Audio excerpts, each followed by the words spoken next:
Hola mis queridos youtubers, hoy estamos de fiesta. ¿Por qué? Porque tenemos camiseta. El taller de la ciencia, ¿vale? Este será la marca del canal. Y es gracias a imprimeregalos.com que ha hecho posible que sea así. Bueno, quiero deciros que este es el primer vídeo de electrónica que voy a subir y que vendrán muchos más. Y bueno, me quedan todavía de física, de tecnología, en fin, iré subiendo. Llevo muy poquitos, pero también llevo muy poquito tiempo. Entonces, tener paciencia e iré subiendo cosas que os puedan interesar. Y sobre todo que os ayuden. Os ayuden en vuestra profesión, en vuestros estudios, en todo aquello que consideréis oportuno. Recibir un fuerte abrazo.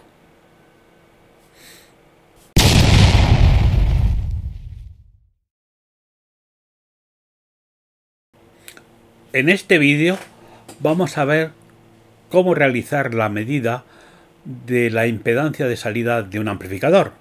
Aunque si bien este método, que es aplicar en definitiva el teorema de Thevenin, pues es aplicable a cualquier circuito que tenga a su salida un voltaje. Podemos perfectamente determinar cuál es el equivalente de Thevenin, es decir, su voltaje en vacío y su resistencia interna a la salida. ¿Vale? Bien, pues vamos a ello. Vamos a realizar este ejercicio. Adelante. Vamos a plantear los cálculos de la práctica que vamos a realizar. Para ello vamos a coger un amplificador, en este caso sería este de aquí, el que vamos a utilizar, ¿vale? Este sería amplificador, la entrada está por aquí y la salida le pondremos una carga aquí, una resistencia de carga para hacer las medidas. Y bueno, este es el circuito amplificador que acabamos de poner a la vista. Bien, este circuito amplificador tiene una entrada por donde meteremos una señal con un generador y tiene una salida, ¿vale? Pues bien, según el teorema de Thevenin, lo que podemos hacer es hacer un equivalente del circuito de salida del amplificador formado por un generador y una resistencia de carga interna. Pues bien, ¿cuáles son los valores de los parámetros del circuito de Thevenin? Pues son el voltaje de vacío que midamos cuando no hay carga a la salida del amplificador.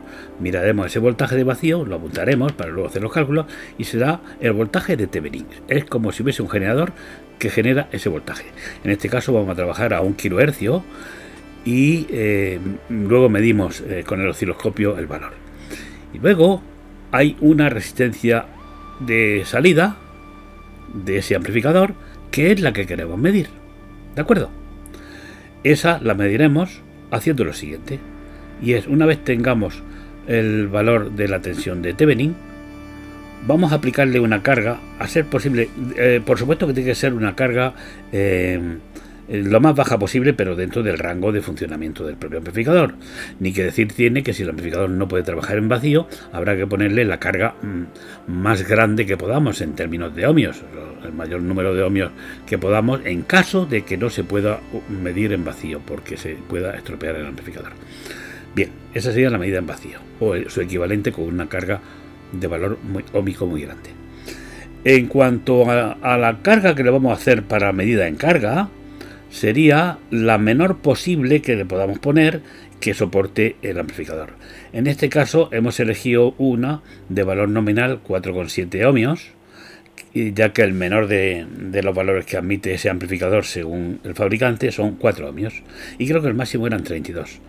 Pero vamos, seguramente, bueno, yo he comprobado que trabaja en vacío sin ningún problema, porque el circuito no es de mucha potencia, evidentemente muy poquita. Bien, una vez hecho esto, una vez tengamos el circuito cargado, vamos a medir una tensión en carga, VL, ¿vale? VL, y podremos determinar la corriente que circula por este circuito, que será I. Y esa será la VL, la vamos a determinar con la corriente que circula por la carga conocida. Si esta tensión es conocida y esta carga, esta resistencia es conocida, pues voltaje partido por resistencia me da la intensidad. La pondremos aquí y nos dará la intensidad. Una vez que tengamos la intensidad, ¿qué podremos hacer? Bueno, pues vamos a ver cuál es la caída de tensión en la carga interna que desconocemos. La caída de tensión será el voltaje que tenga este generador, el voltaje de Thevenin, menos el voltaje que hay en la carga cuando está cargado. Ese será el delta dV, ¿vale? El delta dV será el voltaje de Thevenin menos el voltaje en carga. Ese valor lo pondremos como numerador de esta expresión, donde calcularemos el valor de ZU, de la resistencia interna del amplificador. La resistencia interna del amplificador será la caída que tengamos aquí partido por la corriente que circula por todo el circuito, que es ya la misma conocida, y así obtendremos el valor de ZOut. Vamos a medir de la manera más precisa posible con un puente LCR el valor de la resistencia que vamos a usar. Vamos a ver, para ello tenemos aquí este puente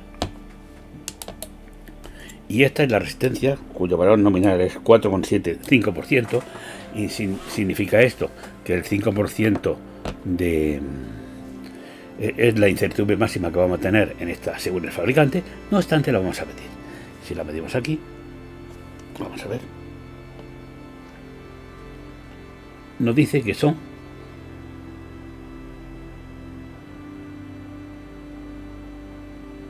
4,7. Pues podemos anotar como valor válido 4,7. ¿De acuerdo? Vamos a aceptar ese valor. Hay algo de ruido, pero sí, yo creo que 4,7 es el valor que podemos dar por bueno. Bien, lo vamos a apuntar aquí. Vamos a ir poniendo datos. ZL es 4,7 ohmios. Ya tenemos ese dato. Ahora después tomaremos los voltajes y haremos los cálculos.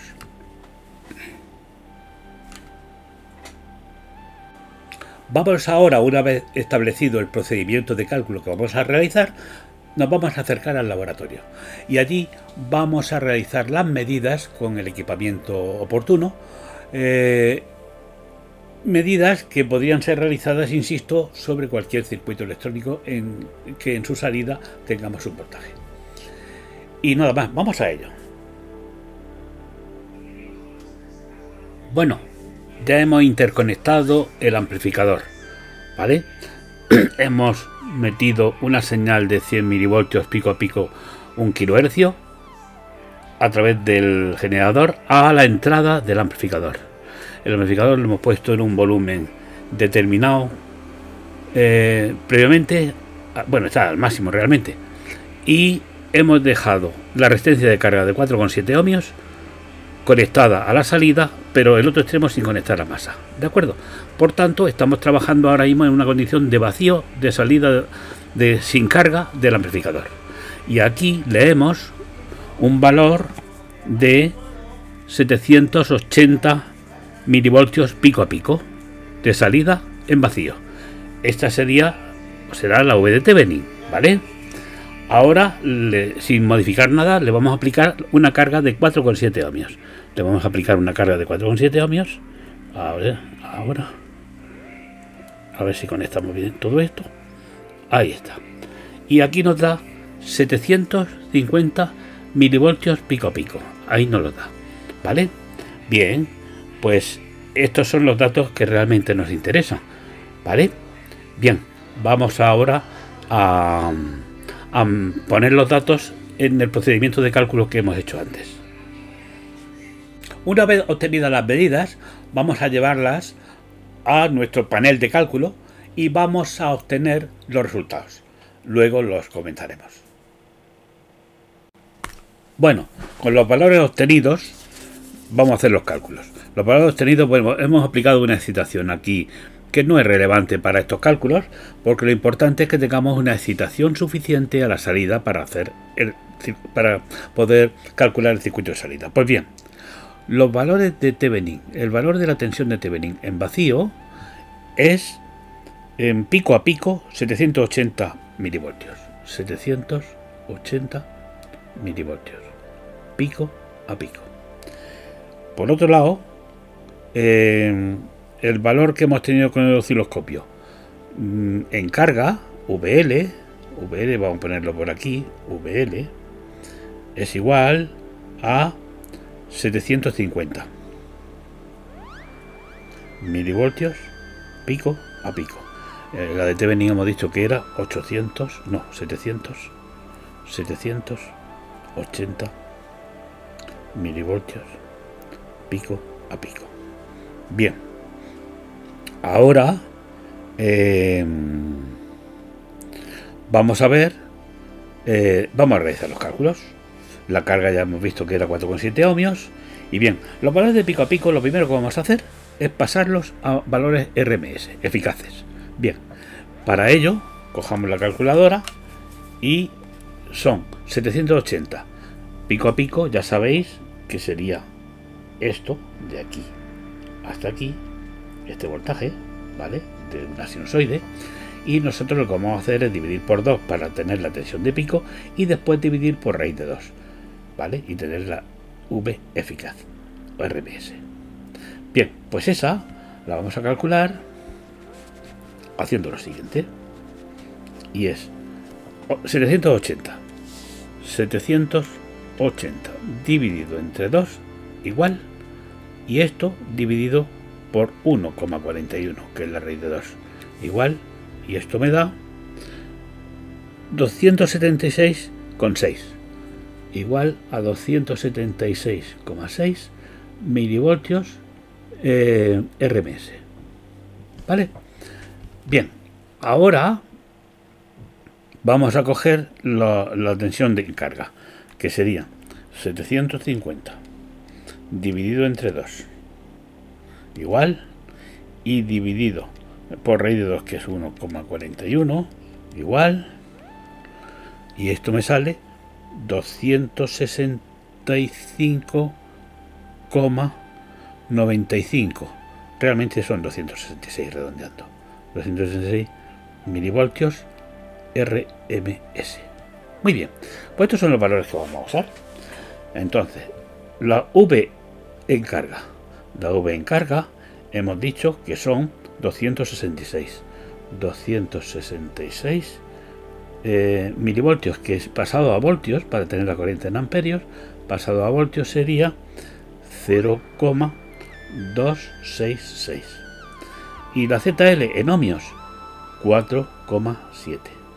Esto nos da una intensidad que es de 0,266 dividido entre 4,7 igual a, nos sale 0,056 amperios, 56 miliamperios. ¿Vale? Bien, pues llegado a este punto vamos a ver la caída. ¿Cuál es? La caída de tensión es RMS sería la de vacío, que son 276,6 menos la V en carga, que son 266 RMS menos 266 igual, esto me sale que es igual a 10,6. Estos son 10,6 milivoltios RMS. Bien, entonces lo que equivale a decir que son 0,0106 voltios RMS. Entonces aquí podemos decir que la impedancia de salida es este valor de delta de V, que son 0,0106 voltios RMS, partido por la corriente, que sería 0,056 amperios. Vale. Y esto me sale, vamos a hacer la división, 0,0106 dividido entre 0,056 igual, esto sale 0,189 ohmios. Bien, pues esta es la resistencia de salida de ese amplificador, 0,189 ohmios, es decir, 189 miliohmios, ¿vale? Una resistencia bastante baja, ¿vale? Muy adecuada para un amplificador. Hombre, hay amplificadores con bastante menor resistencia interna, pero este es un amplificador muy pequeñito, un circuito integrado muy pequeñito, cuya resistencia de salida es esta, ¿vale? Bien, importante, estamos trabajando con alterna, por tanto deberíamos usar impedancias, ya que podrían haber en teoría partes inductivas de una bobina, vamos, del bobinado de la propia resistencia, o capacitivas, pero a 1 kHz esos valores son muy pequeños. Entonces estamos considerando que las cargas, las impedancias, son puramente resistivas, ¿vale? Eso es lo que hemos considerado aquí. Y vamos a ver, aquí dejamos esto.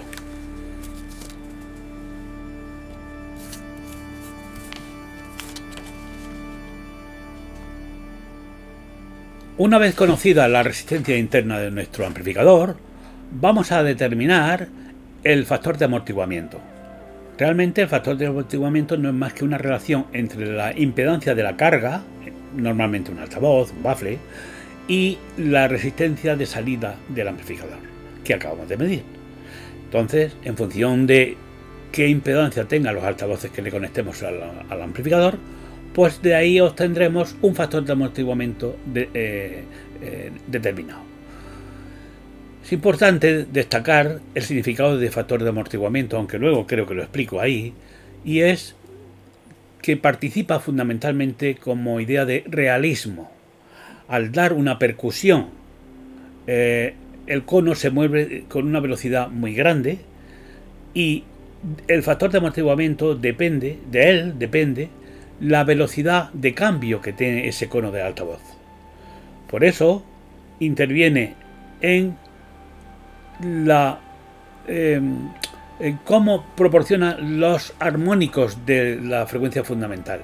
¿Por qué?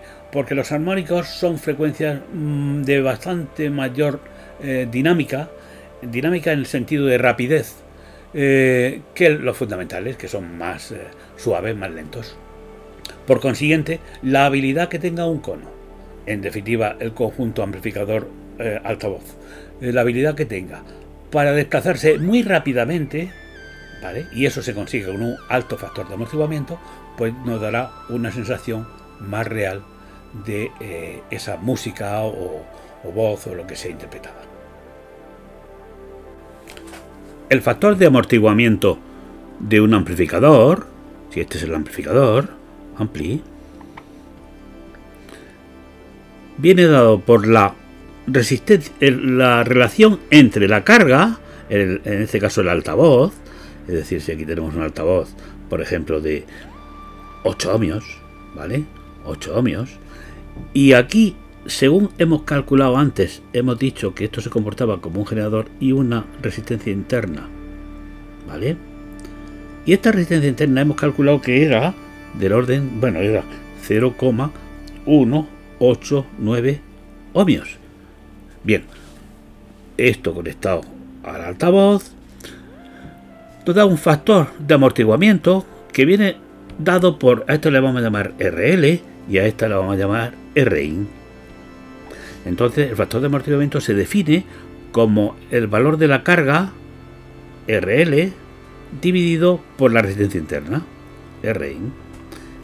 Esta es la expresión del factor de amortiguamiento. En nuestro caso, bueno, pues en nuestro caso será igual, factor de amortiguamiento será igual a 8 ohmios dividido por 0,189, que esto da lugar a, vamos a calcularlo con la calculadora, y esto me da 8 dividido entre 0,189 igual a 42,3. Es decir, podemos dejarlo en 42, ¿vale? Y es un número, porque es ohmios entre ohmios, es un número sin dimensiones, es un parámetro, ¿vale? Bien, ¿qué ocurre? Efectivamente, el amplificador tiene una característica interna que es propia suya. Sin embargo, yo a este amplificador le puedo conectar altavoces de diferentes impedancias. Por consiguiente, el factor de amortiguamiento va a depender de la impedancia del altavoz que le coloque, ¿de acuerdo? A mayor valor de impedancia de altavoz, mayor factor de amortiguamiento. ¿Qué es realmente el factor de amortiguamiento? El factor de amortiguamiento nos da un indicador de la capacidad de respuesta que tiene un amplificador asociado a un altavoz determinado para, por ejemplo, proporcionar realismo, dar una percusión. Si tú haces una percusión, el cono se mueve de forma rápida. Por poner un símil, por ejemplo, imaginaros una fuente de alimentación, ¿vale? Que a su salida me da 12 voltios y que tiene una resistencia interna, RI, por ejemplo, de 0,1 ohmio. Y ahora lo comparo con una batería de coche, ¿vale? Grandota, de 12 voltios también, pero que me puede dar, por ejemplo, 400 amperios. Esto sí está significando que tiene una resistencia interna de 0,000, o sea, bajísima. ¿Cuál es la diferencia? Porque pues la diferencia estriba en que en un momento determinado yo a esto le puedo pedir mucha energía y me la da, mientras que a este caso le puedo pedir mucha energía en un instante y no me la proporciona. No es capaz de darme esa energía en el tiempo en que yo se la pido, mientras que está así. Pues con los damping factor ocurre lo mismo. Un buen damping factor es que el amplificador es capaz de entregar una energía importante cuando se la pida. Y eso es un poco lo que quería comentar. Siempre me suele quedar algún fleco y en esto quería ser un poco más riguroso. Así es que vamos a ver lo que sigue.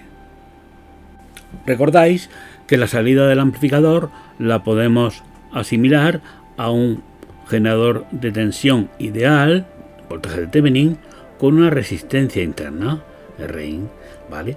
Y aquí a su salida le conectamos la carga, el altavoz de 8 ohmios, por ejemplo. 8 ohmios.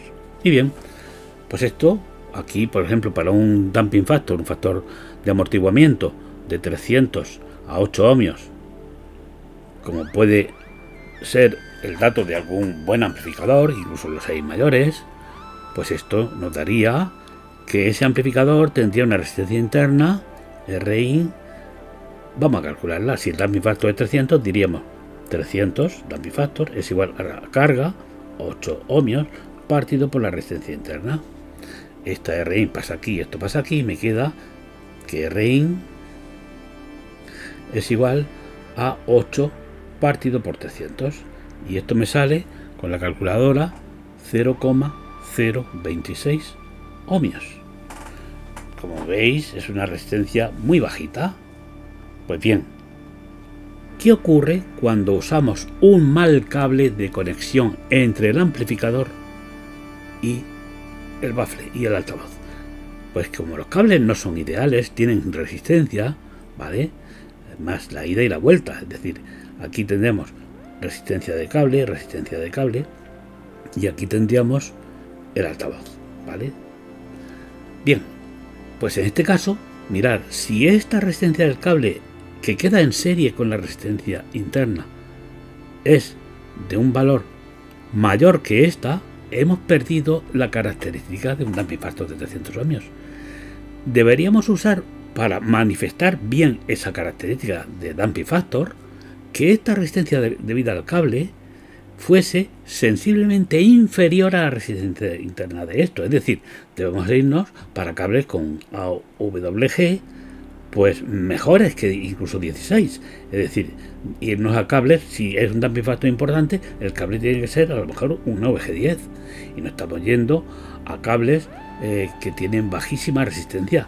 Pero es que si no, no ponemos de manifiesto la característica buena que tiene el factor de amortiguamiento.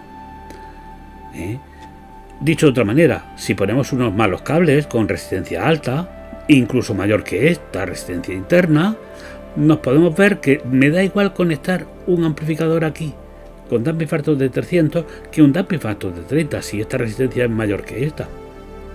Por consiguiente, no voy a notar para nada esa característica.